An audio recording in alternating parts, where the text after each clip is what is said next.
पाताल में रहते रहते तुम्हारी बुद्धि कुंठित हो गई है गजासुर। तुम नहीं जानते, कामदेव पर विजय प्राप्त की है हमारे आराध्य भगवान शिव शंकर ने। भगवान शिव? हाँ, तुम भगवान शिव के हाथों मारे जा सकते हो, मारे जा सकते हो, मारे जा सकते हो। भगवान शिव तो हमारे आराध्य हैं। वे क्या मुझे, एक असुर को मारेंगे? यह असंभव है। हमने भी पहले यही सोचा था, परंतु हमारे शत्रु देवता छल, प्रपंच और कूटनीति का प्रयोग करके भगवान शिव को तुम्हें मारने के लिए बाध्य कर सकते हैं। उन्होंने शंकर को प्रसन्न करने का अनुष्ठान भी प्रारंभ कर दिया है।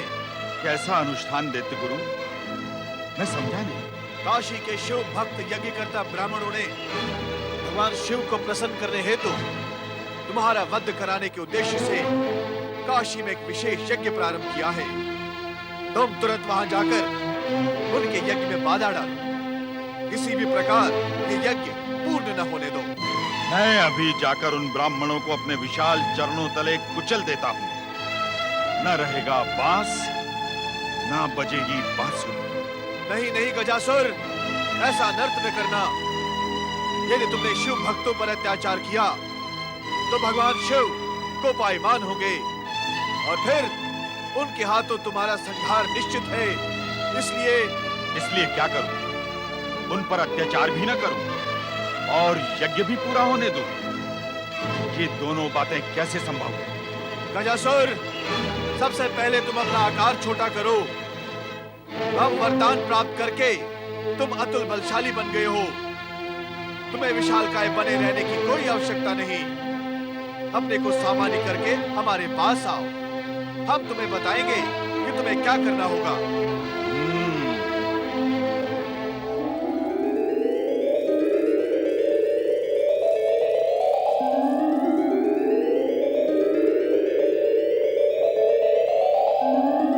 गुरुदेव, सबसे पहले स्वर्ग पर अधिकार करके देवताओं से मुझे अपने पिता की मृत्यु का प्रतिशोध लेना है। पहले ये कार्य कर लूं, फिर काशी के ब्राह्मणों का यज्ञ चुटकियों में ध्वस्त कर दूंगा। गजासुर, हमने तुम्हें पहले भी बताया था, अब फिर बता रहे हैं कि तुम्हारे पिता का वध देवी दुर्गा ने किया था और उस षड्यंत्र में सभी देवता सम्मिलित थे। उन्होंने यह आवाहन करके त्रिदेवियों की शक्ति से देवी दुर्गा को प्रकट किया था। कौन थी वो त्रिदेवियां?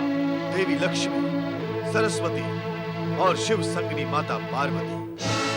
परंतु तुम उनसे प्रतिशोध नहीं ले सकते हो।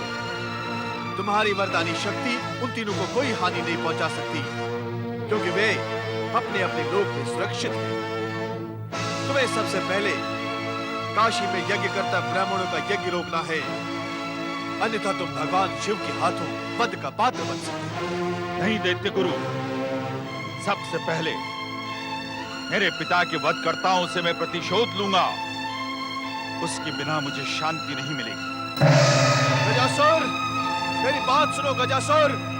उन त्रिदेवियों की शक्ति अपार है। वहां न जाना गजासुर, वहां न जाना।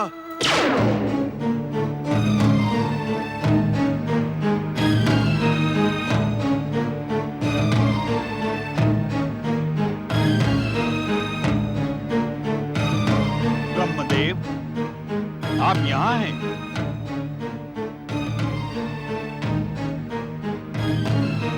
अर्थात देवी सरस्वती जी आपके साथ ही रहती है।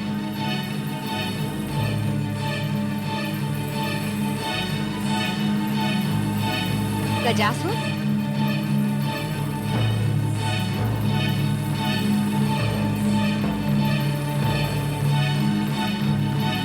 ब्रह्मदेव, जागे ब्रह्मदेव, आपका वरदानी गजासुर यहाँ आ पहुंचा है।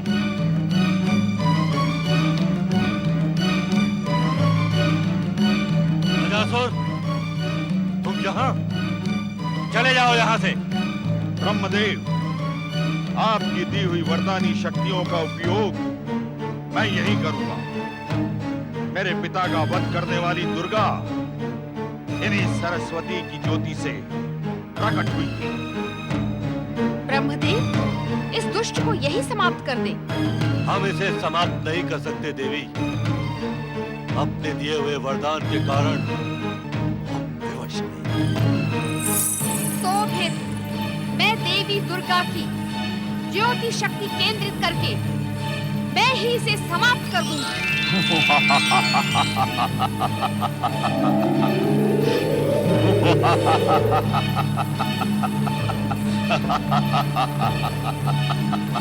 मैं अपने पिता की मृत्यु का प्रतिशोध लेने के लिए तुम्हें अभी यही समाप्त कर दूंगा।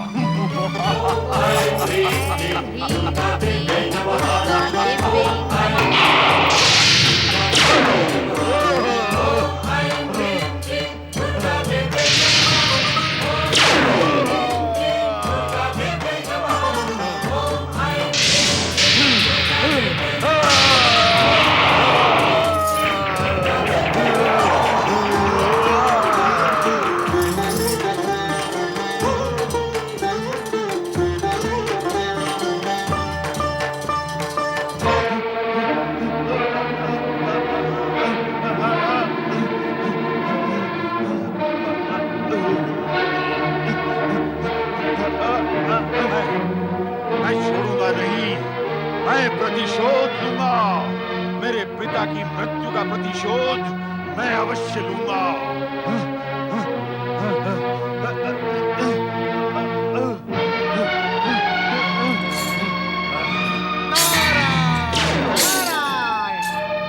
गजासुर, प्रतिशोध लेते लेते तुम्हारी ये दुर्दशा कैसे हो गई?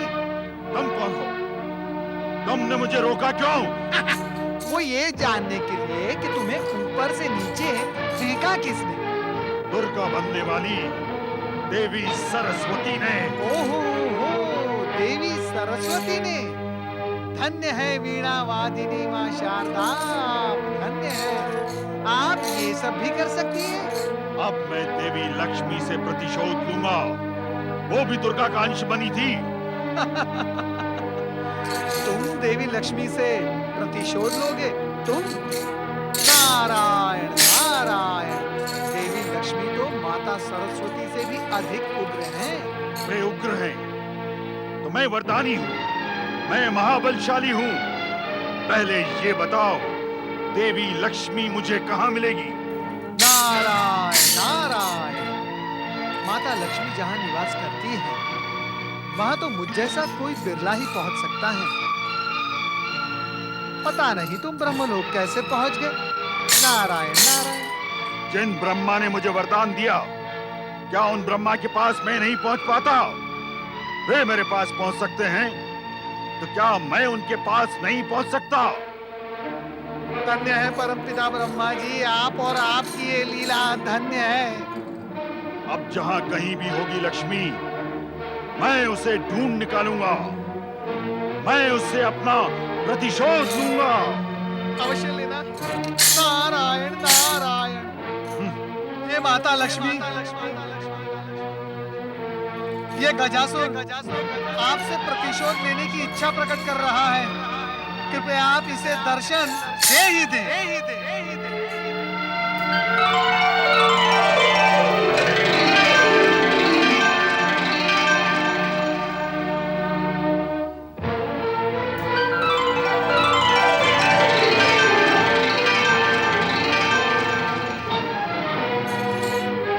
प्रणाम माता लक्ष्मी। अच्छा, तो यही है देवी लक्ष्मी।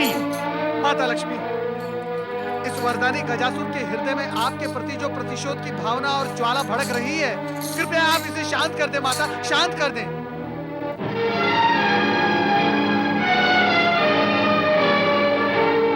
जय दैत्य गुरु।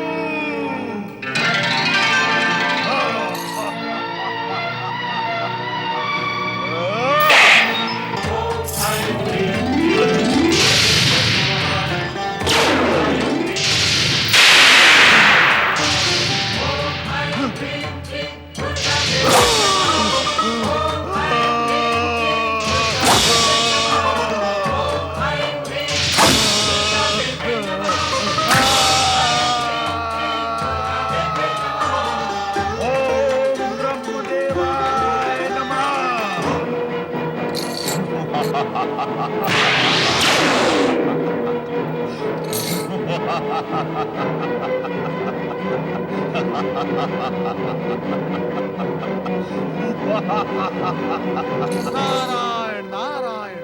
माता, आपने अपने इस कमलास्त्र से इस दुष्ट के टुकड़े तो कर दिए, परंतु ये पहले जैसा फिर हो गया।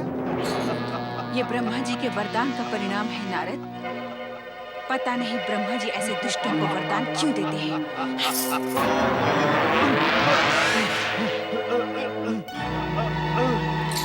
धन्य है माता, धन्य है। नारायण नारायण। कहीं ये दुष्ट माता पार्वती से प्रताड़ित होने के लिए कैलाश तो नहीं जाएगा? शक्ति स्वरूपिणी पार्वती इसे जीवित नहीं छोड़ेंगी। ओम नमः शिवाय, ओम नमः शिवाय, ओम नमः शिवाय, ओम नमः शिवाय, ओम नमः शिवाय, ओम नमः शिवाय, ओम नमः शिवाय, ओम नमः शिवाय, ओम नमः शिवाय, ओम नमः शिवाय। कैलाश तक तो आ गया, अब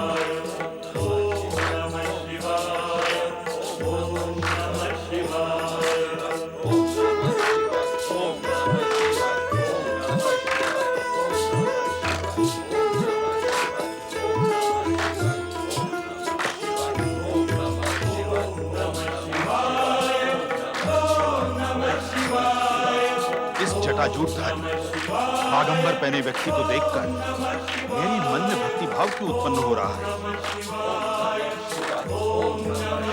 अच्छा, तो यही है शिव।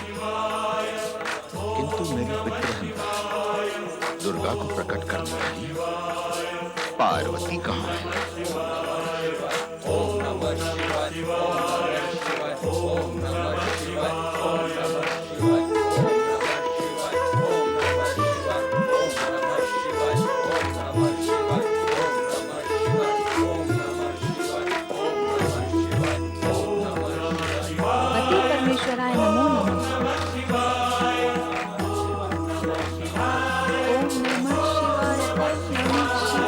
ओम नमः शिवाय, ओम नमः शिवाय, ओम नमः शिवाय, ओम नमः शिवाय, ओम नमः शिवाय, ओम नमः शिवाय, ओम नमः शिवाय, ओम महिषासुर मर्दिनी साक्षात शक्ति स्वरूपा देवी पार्वती।